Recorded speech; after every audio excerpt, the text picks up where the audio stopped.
Hello retro readers, today I have a discussion video for Almost a Bride by Joe Watson. I have reviewed this before and I will put the review up in a card for you to watch. Anyway, these are some key scenes that I just found interesting and I want to discuss them, so here's your discussion video. Now I want to talk about the first scene that I find interesting. The first scene that I find interesting is after Anne has been through all of the stuff, which I discussed in that video, which will be up here. But one of the things that I find interesting is that after they've broken up and been bailed out of jail and everything is gone just crazy and gone to crap, she goes back to his house because she's now working in a place where like they make handmade products, and she's forced to kind of sew her own dresses and live a different lifestyle back from the high lifestyle that she used to live when she worked in the fashion industry. She's forced to go back to his house and pick up the sewing machine, and she makes up this person Boynton from Australia, I believe it was, and she's just completely off the deep end because she doesn't want him to know that, you know, she's not over him, she hasn't moved on like he has.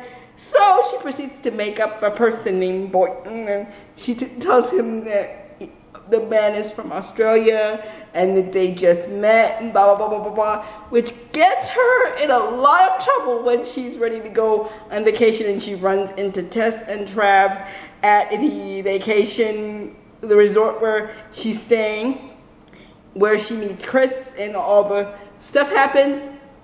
But one of the besides that, there's another key scene which I find just extremely sad. So as soon as I get back, I will tell you about the number 2 scene that I find interesting.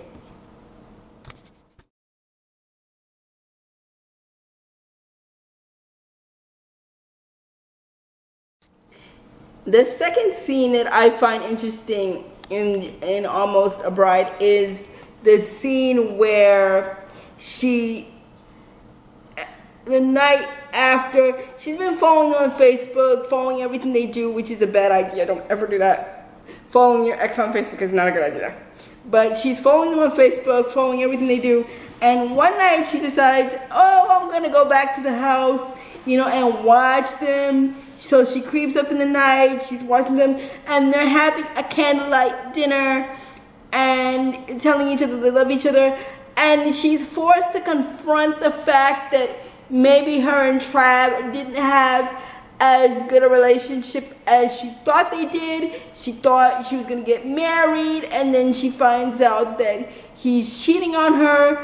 But the most sad part of the scene is where she just starts to cry. She's watching them through the window, and they're like holding hands, and it's a candlelight dinner, the kind that she thought she was gonna have the night before, or the same night she thought she was gonna have that. So she starts to cry, which I think is appropriate, and it's kind of weird at the same time. I mean, why would you go to somebody's house who had you arrested? I mean, why? So that's the whole thing, and I'll be back with scene number 3 on the other side of this video.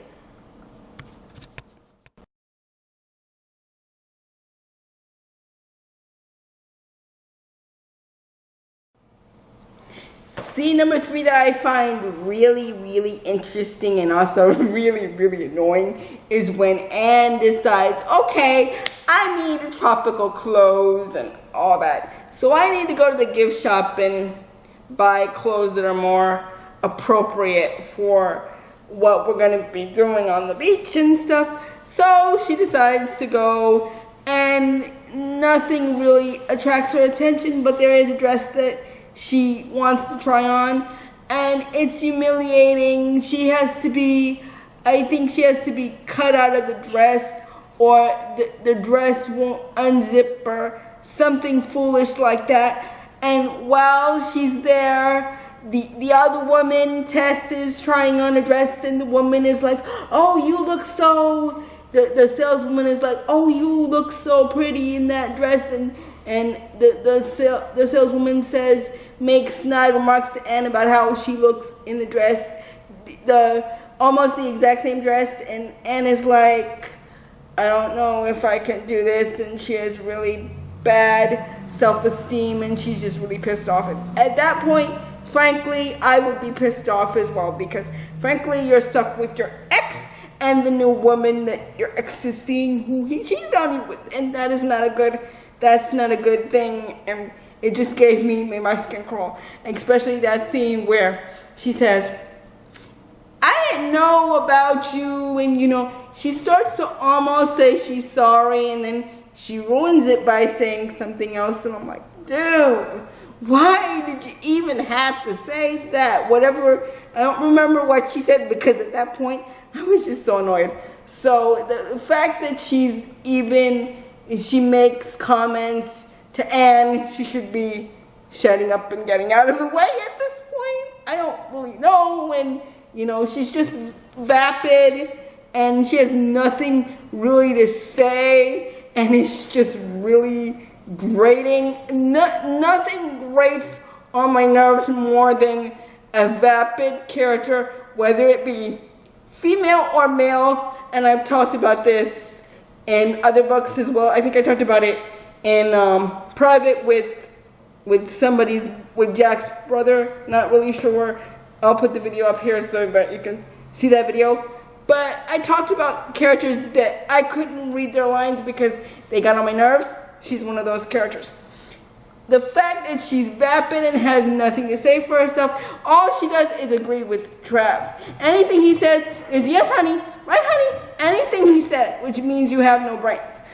So, number 4 scene is coming up, so I'll see you on the other side of this video.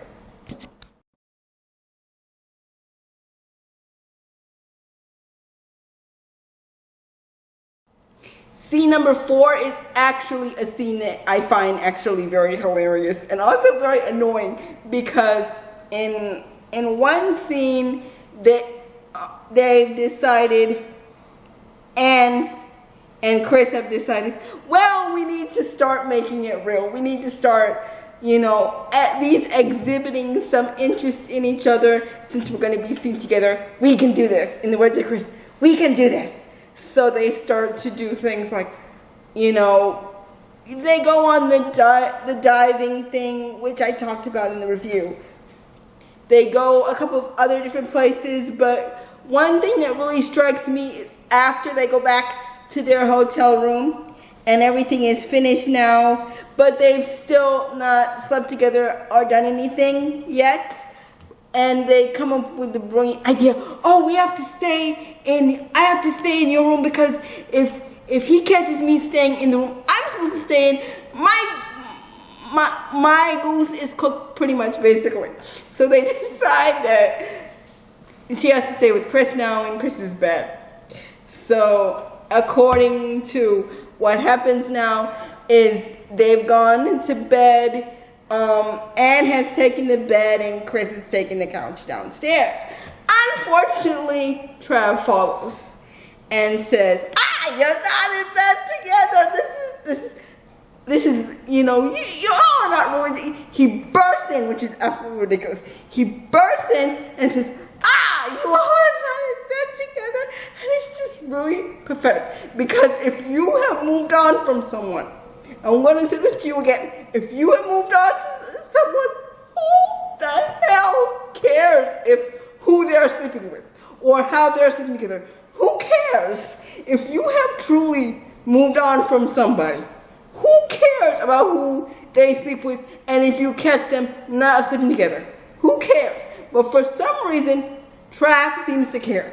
I don't know why, because he has the sexy Tess, and they're always sleeping together and having sex. They don't really care. They seem to be oblivious. Everything they do to Anne, they seem to be oblivious and not really care from the beginning. So I'm not really sure why he's so interested in catching them not being a couple. Really? I mean, really? If you look at it, you're going to be like, really? And there's an audiobook edition as well, which is just gonna make you say, really? If you haven't read the book yet, you really should. But yeah, there are some scenes like him bursting in. There's a scene where they run out of, she makes up an excuse, well, I'm just in here to get towels. So he provides. We haven't used these, they come over like, it's like the jungle or the forest woods, and they come over the branches with the towels, and you know, he says, here, we haven't used these towels, and the whole point is for her to go downstairs and come back and go to bed, you know, like she's supposed to, because she's not really supposed to be sleeping with Chris. So the whole idea of her, you know, trying to sneak back up there so she can go to bed. But Trav catches her and it becomes a big deal. Now, like I said before, if you are truly over someone and you run into them, who cares if they lied or whatever? I can't abide Anne's lie, but I can see why she did it. And if you read the book too, you'll see why she lied, because she's ashamed and didn't have enough confidence to tell him to just go get the hell away from me. I don't really care. So she didn't have as much confidence as she does by the end of the book. But in order to see what I'm talking about, you can either read this version or you can read the audio version, which is done by Carly Robbins. And to end this video, I'll be giving other recommendations as to where other places you can find the narrator, Carly Robbins, on Audible. So I'll see you for the next part of this video.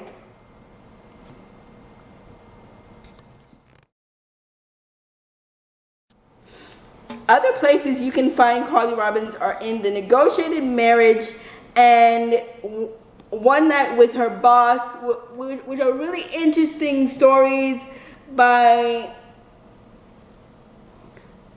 Amelia Adams, I think her name is. If that's not her name, I don't think I can remember her name off the top of my head. But if that's not her name, I'll leave a list of her audiobooks, all the audiobooks she's written so far, and the proper spelling and proper titles of those audiobooks in the description below. Make sure you check it out, and make sure you check out the review for Just a Bride by Joe, for Almost a Bride by Joe Watson, and I'll talk to you in my next video. And give this video a like and leave a comment if you feel so inclined, and I'll talk to you in my very next video. Bye.